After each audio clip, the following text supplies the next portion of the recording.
Praise the Lord. Hello everyone. இந்த 10 மாதங்கள் நம் தேவனாகிய கர்த்தர் நம்மை கண்ணின் மணி போல பாதுகாத்து நம் குறைவுகளை எல்லாம் நீக்கி நம்மை அதிசயமாய் வழிநடத்தின தேவனுக்கு கோடான கோடி நன்றி செலுத்துவோம் நாம் ஒவ்வொருவரும். அது மட்டும் இல்லாமல் இந்த 10 மாதங்களும் நம்ம கூட இருந்த சில பேர் இப்போ நம்ம கூட இல்லை. ஆனாலும் நமக்கும் நம் குடும்பத்திற்கும் கர்த்தர் நம்மை ஒரு நல்லா பாதுகாத்து ஒரு புதிய மாதத்தை நம்மை காண செய்த தேவனுக்கு முதலாவது நாம் நன்றி செலுத்துவோம். இந்த மாதத்தை கர்த்தர் நமக்கு கொடுத்திருக்கிற வாக்கு தத்துவம் ஆதியாகமம் 17ஆம் அதிகாரம் 2ஆம் வசனம். நான் உனக்கும் எனக்கும் நடுவாக என் உடன்படிக்கையை ஏற்படுத்தி உன்னை மிகவும் திரளாய் பெருக பண்ணுவேன் என்றார்.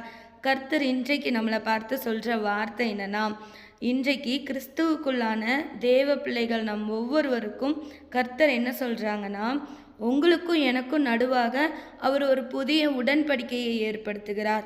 ஏன்னா அன்றைக்கு நம்மளுடைய கர்த்தர் ஆபிரகாமுக்கு அவரோட 99வது வயதில் தரிசனமாகி அவருடன் கூட நித்திய உடன்படிக்கையை ஏற்படுத்தினார். அப்படிப்பட்ட தேவன் இன்றைக்கு நமக்கும் உங்களுக்கும் எனக்கும் ஒரு நித்திய உடன்படிக்கையை அவர் ஏற்படுத்துகிறார். அவர் சொல்கிற வார்த்தை, உன்னை மிகவும் நான் திரளாய் பெருக பண்ணுவேன்னு சொல்கிறாரு. அதனால் கடந்த 10 மாதங்கள் நம்ம குடும்பத்தில் ஒரு இயலாத சூழ்நிலை, முடியாத சூழ்நிலையில் நம்ம இருந்திருப்போம். ஆனால் இன்றைக்கு ஆண்டவர் நம்மோடு கூட பேசுகிறார். குடும்பத்தில் ஒரு சமாதானத்தை அவர் நமக்கு தரப்போகிறார். வேலைக்காக இங்கே அநேகர் வாலிபர்கள் காத்திருக்கிறாங்க. அவங்கள பார்த்து கர்த்தர் சொல்கிறார், இன்றைக்கு நான் உனக்கு திரளாக பெருக பண்ண போகிறேன், உனக்கு ஏற்ற நேரத்தில் நான் வேலையை கொடுப்பேன் அப்படின்னு கர்த்தர் சொல்கிறாரு. இன்றைக்கு திருமணத்துக்காக காத்திருக்கிற உங்களுக்கு சொல்கிறாரு, அன்றைக்கு எப்படி ஆபிரகாமுக்கு சாராளை கொடுத்தது போல் இன்றைக்கு உங்களுக்கும் ஏற்ற துணையை கொடுப்பார். அதனால் நீங்கள் ஒன்று மட்டும் நம் தேவனாகிய கர்த்தரை மாத்திரம் நோக்கி நாம் பார்க்கிறவர்களாக இருக்கணும். அது மட்டும் இல்லாமல் நான் திருமணம்லாம் பண்ணி இன்னும் குழந்தைக்காக நான் நெடு நாட்களாக காத்திருக்கிறேன், 5 வருஷம் 10 வருஷம் காத்திருக்கிறேன் குழந்தை பாக்கியத்துக்காகன்னு சொல்கிற உங்களை பார்த்து தான் கர்த்தர் சொல்கிறாரு, அன்றைக்கு ஆபிரகாமை ஜாதிகளுக்கு தகப்பனாக்கியது போல உங்கள் நிமித்தம் அவர் சந்ததியை பெருக செய்கிறவராக இருக்கிறார். நீங்கள் நினைக்கிறீங்கள்ல, நான் இந்த வார்த்தையை அநேக முறை கேட்டிருக்கிறேன், இதெல்லாம் யோசித்தாலே அப்படியே விரக்தியாக தான் இருக்குது அப்படின்னு சொல்கிறீங்களா? அன்றைக்கு ஆபிரகாமும் சாராலும் அப்படி தான் உங்களை போல தான் யோசித்தாங்க. எனக்கு 99 வயசு, அவளுக்கு 90 வயசு, எனக்கெல்லாம் பிள்ளை பிறக்குமா அப்படின்னு அவங்களும் சிரிக்க தான் செஞ்சாங்க. ஆனால் உடன்படிக்கை பண்ணின இஸ்ரவேலின் தேவனாகிய கர்த்தர் அவர் சொன்னபடி 100வது வயசில் ஈசாக்கு கொடுத்தாரு. இன்றைக்கு உங்கள் வாழ்விலையும் கற்பத்தின் கனிக்காக காத்திருக்கிறீங்களா? உங்கள் நிமித்தமாக அவர் சந்ததியை உருவாக்குகிறவராக இருக்கிறார். உங்கள் நிமித்தமாக உங்களை ஜாதிகளுக்கு தாயாக மாற்றுகிறவராக இருக்கிறார். அதனால் ஒருபோது சூழ்நிலையை குறித்து சோர்ந்து போகாதீங்க. நம்ம சூழ்நிலையை பார்க்கக்கூடாது, ஆண்டவரை மட்டும் நோக்கி பார்க்கிறவர்களாக இருக்கணும். அது மட்டும் இல்லாமல் தொழிலில் ஒரு ஆசீர்வாதம் வேணும்னா அதையும் நமக்கு கொடுப்பாரு. நீங்கள் அநேகர் யோசிச்சு பாருங்களேன், இந்த வாக்குத்தத்த வசனம் நமக்கு அடிக்கடி ஆண்டவர் கொடுக்குற வசனம் தான். இந்த வார்த்தையை கேட்டுட்டு இருக்கிற உங்கள் யாருக்காவது இந்த வாக்குத்தத்த வசனம் வருஷத்தில் கூட கொடுத்துருக்கலாம், அந்த வருஷத்தின் துவக்கத்தில். அப்போ கொடுத்துருக்கிறாருன்னா, இப்போ தொழிலுக்காக கொடுத்துருக்குறாங்கன்னா அந்த தொழிலை வச்சு இந்த வாக்குத்தத்தத்தை அனுதினமும் சொல்லி ஜெபிக்கணும். இந்த தொழில் மூலியமாக உங்களுக்கு ஒரு ஆசீர்வாதத்தை திரளாய் பெருக செய்ய போகிறார். உங்கள் சந்ததியில் ராஜாக்களை கர்த்தர் எழும்பி வர செய்ய போகிறார். அப்படிப்பட்ட தொழிலை உங்களை பெருக பண்ண செய்ய போகிறார். அதனால் ஒருபோதும் சோர்ந்து போகாதீங்க. அது மட்டும் இல்லாமல் இன்றைக்கு ஆண்டவரால் தெரிந்து கொள்ளப்பட்ட ஊழியக்காரர்கள், அவங்க ஊழியக்காரர்கள்லாம் ரொம்ப ஆத்துமாக்களை ஆதாயம் செய்யணும், அவங்கள பரம கானானுக்குள்ளே அவங்கள சேர்க்கணும் அப்படின்னு சொல்லி கிறிஸ்துவுக்காக வைராகியமாக இன்றைக்கு அநேக ஊழியக்காரங்க இருக்கிறாங்க. ஆனால் அவங்களுக்கு சில பேருக்கு இது ஆரம்ப கால ஊழியமாக இருக்கலாம், சில பேருக்கு ரொம்ப வருஷத்தின் ஊழியமாக இருக்கலாம். அவங்களில் அந்த ஊழியத்தின் நிமித்தமாக பல போராட்டங்கள் பிரச்சனைகள் இருக்கும்.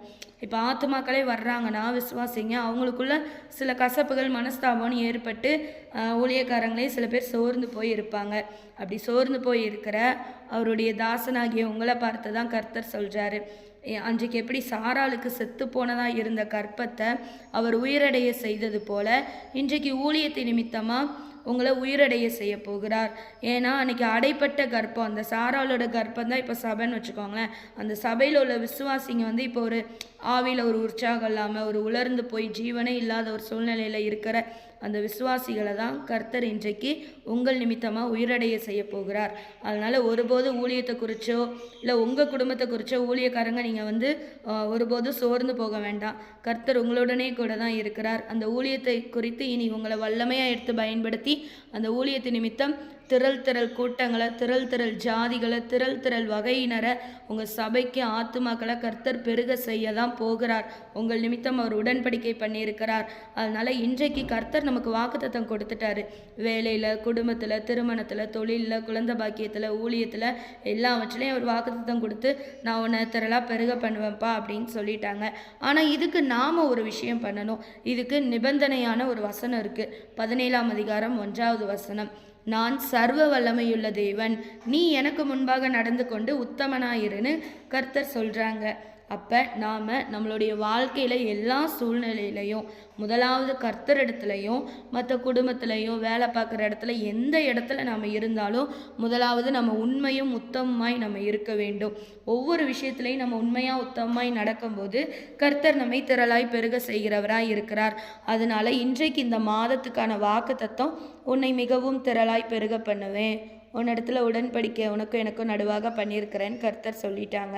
அப்போ இந்த வார்த்தை நம்ம வாழ்க்கையில் நிறைவேறணும்னா முதலாவது இந்த வார்த்தையை நம்ம இருதயத்தில் விசுவாசிக்கணும்.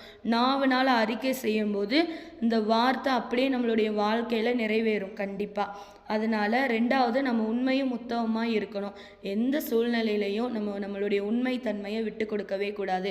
இப்படி பண்ணும்போது நம் தேவனாகிய கர்த்தர் நம்மை அளவில்லாமல் ஆபிரகாமுக்கு கொடுத்த அந்த ஜாதிகளுக்கு தலைவனாய் சந்ததியாய் தோன்ற செய்த தேவன் நம்மையும் அதே போல ஆசீர்வதிக்க அவர் உண்மையுள்ளவராய் இருக்கிறார். தேவன் தாமே நம் ஒவ்வொருவரையும் ஆசீர்வதிப்பாராக. ஆமேன்.